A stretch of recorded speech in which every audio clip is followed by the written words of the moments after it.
Oke, kita barusan dari bengkel resmi.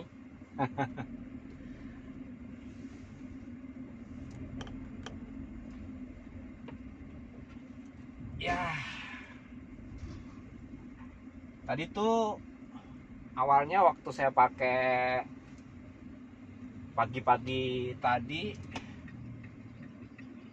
sempat klaksonnya nggak bunyi.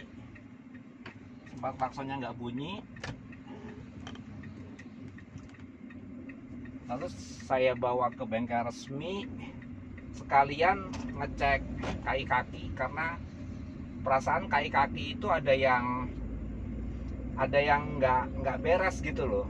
Jadi kayak belok gitu ya, belok ke kanan pada saat parkir, belok ke kanan terus direm abis sampai berhenti, kayak ada suara klek gitu, tapi suaranya nggak kenceng, suaranya halus gitu, cuma ada kalau orangnya nggak nyupir gitu ya, itu nggak kerasa ada suara klek gitu, nggak kerasa.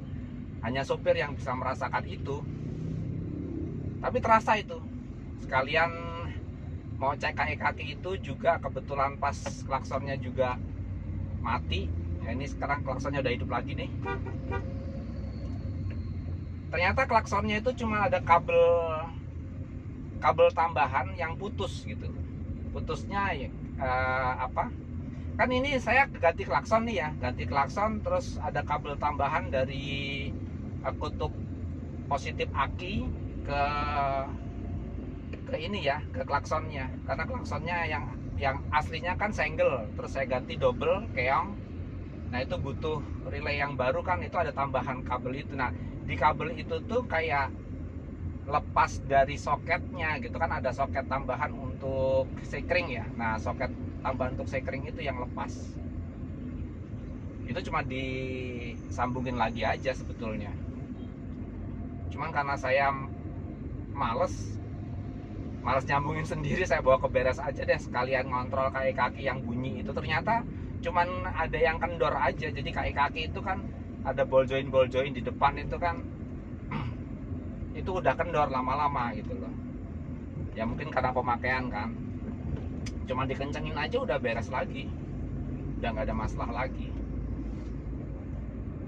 Terus saya sekalian ini bleeding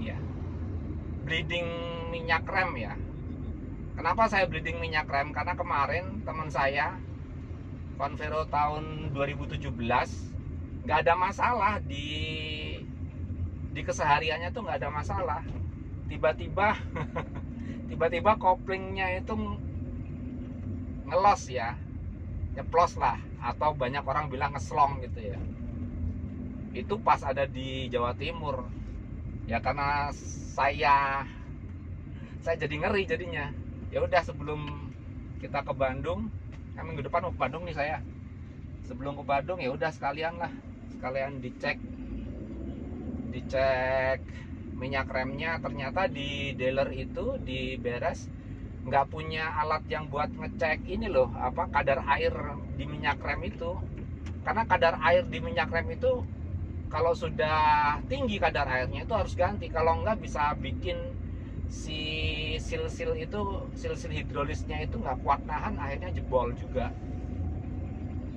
Nah, karena nggak punya alatnya, terus saya tanya ke mekaniknya, coba cek di komputer terakhir saya kapan bleeding minyak rem.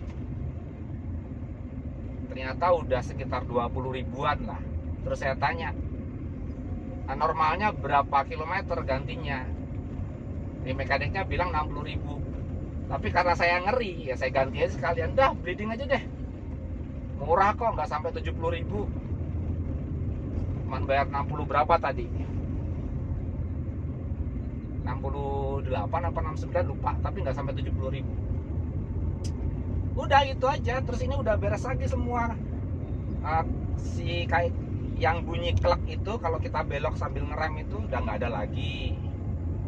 Ini koplingnya udah di bleeding, setelah di bleeding minyak remnya udah enak, udah jadi ini lagi, jadi ringan lagi koplingnya.